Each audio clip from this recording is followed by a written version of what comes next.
What's up, everybody, and welcome to Magic Redefined, a show where we talk about a bunch of nonsense, try to make you better at Magic, and just have tons and tons of fun. Welcome to Commander Friday.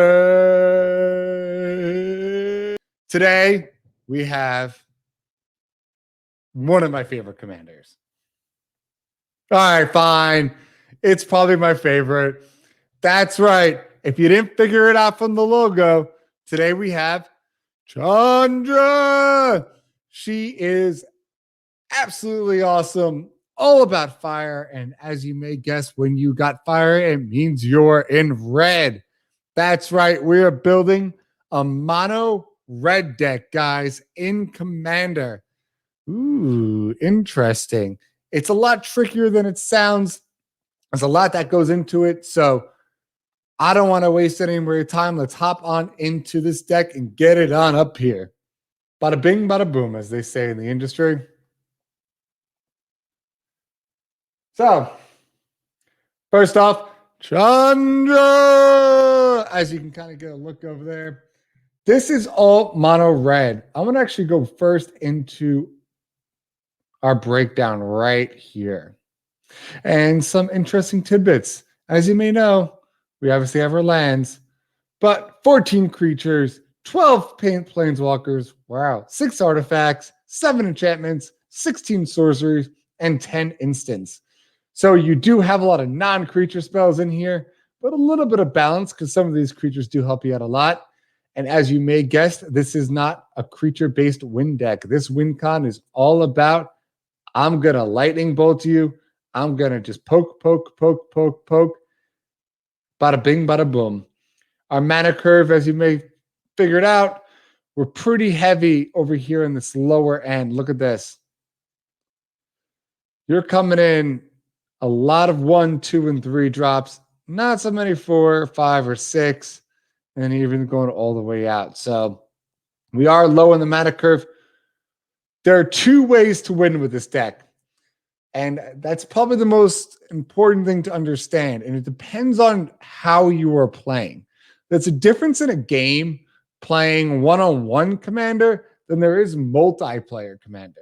In one-on-one, I'm actually going to alter this deck a little bit and make the spells even cheaper. I'm going aggro. I'm going quick. I'm trying to knock 40 life out, bada bing, bada boom, because I don't want my opponent getting an initiative because I need to win quick. And then there's multiplayer, which is just, this is geared more around. You have your balance of quick spells along with cards that are going to help you in late game. That's important. You want to maintain control. You want to keep the board empty so you have it with your planeswalkers, which should help lead you to victory. So just note, this is not geared towards a one-on-one game. This is geared towards a multiplayer game. That's why the spells are a little bit more expensive, because I do need cards in here that are going to help us out long term. Boom. Now let's talk about the commander. The commander is Chandra, Fire of Kaladesh. Why?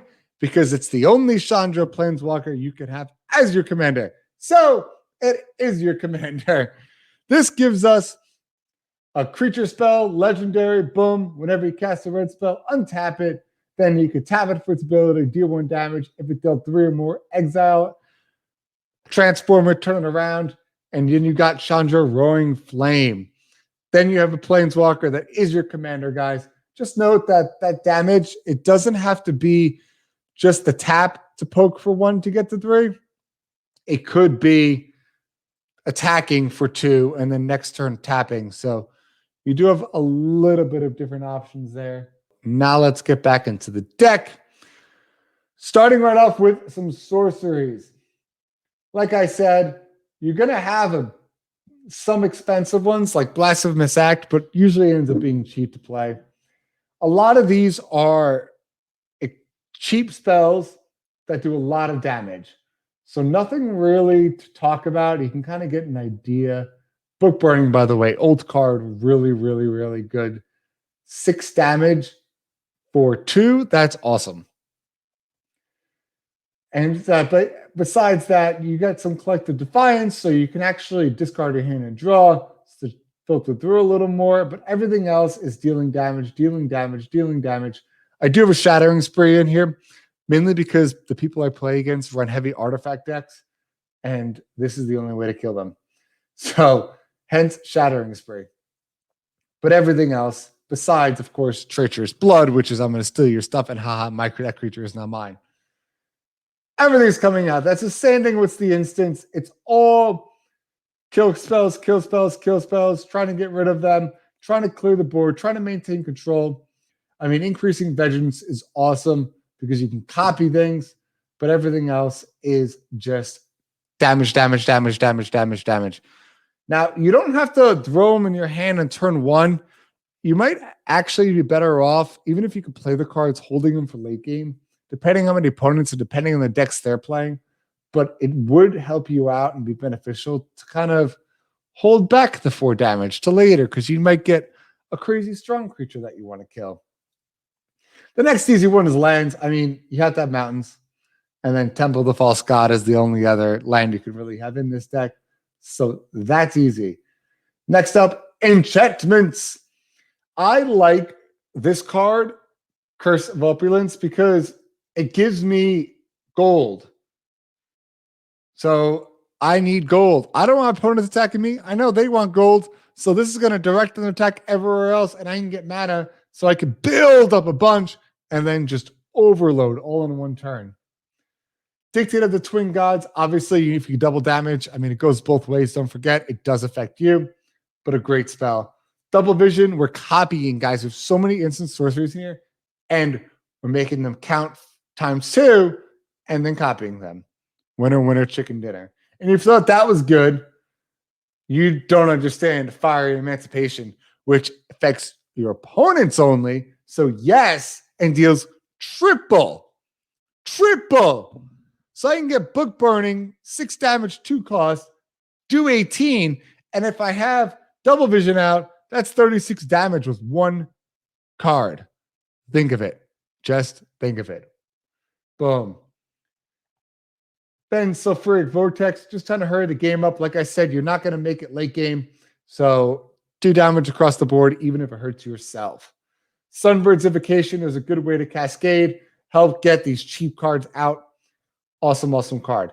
Then we're going to go quickly on to creatures.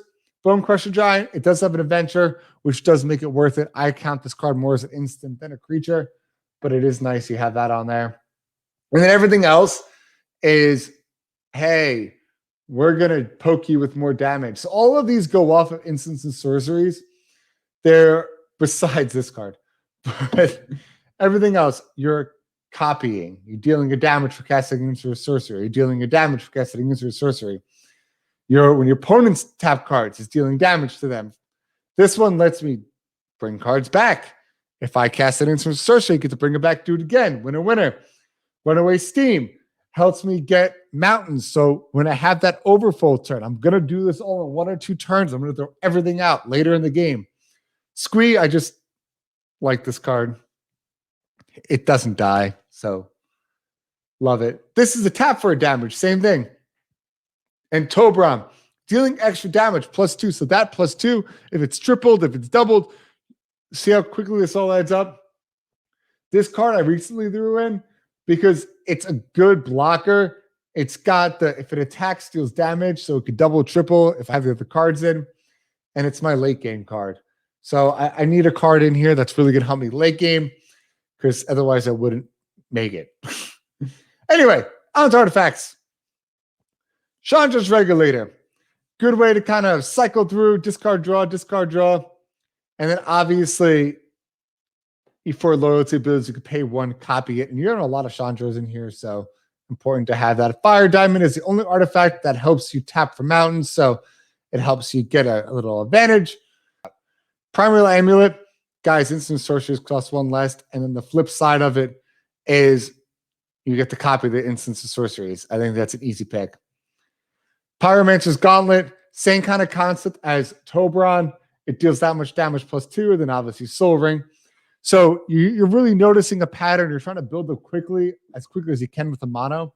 And do this all on one turn. Don't try to do it on turn 1, 2, 3. Wait later in the game and then unleash the fury. And then your planeswalkers. The casual side of this game is the fact that I have so many Chandra planeswalkers. That's the point of the deck. I love Chandra. She's going to be in all of them. You can see that I just have Chandra, Chandra, Chandra, Chandra, Chandra, Chandra, Chandra, Chandra. She is so mighty. Bum, bum, bum, bum, bum, bum, bum, bum, bum. Anyway, that's my Chandra dance. And of course, we have the other red planeswalker, which does help with instant sorceries and really can get the ball rolling and make things deal more damage, which is Jaya. And that's why I have these two cards in here. There are more Chandras and Jayas. Your call whether you want to put them in. You can make this deck a little more expensive by doing that or keep it in the cheaper end by having less. But these are optional. The planeswalkers, I just like them because if you're going Chandra, you might as well have all Chandra planeswalkers. And then your winning formula here is going to be your sorceries, your instants that are being doubled by things like Fire Emancipation, your double visioning, so you're doubling the spell twice, Dictator of the Twin Gods, Tobron, and then, of course, Primal Amulet to make them cheaper, and Pyromancer's Gauntlet to help you out. So if you have any questions of this, please let me know, guys. This is a quick version of Chandra, Fire of Kaladesh, and how I would build her as a commander deck. She actually is one of my commanders. So if you have any questions, put them in the comments. We'd be happy to help you guys out here at Magic Redefined. And thank you for joining us on this week's episode of Commander Brothers. Join us next week as we break down another commander and give all the information to you guys. Until next week, don't forget, hit that subscribe button, guys. Thanks.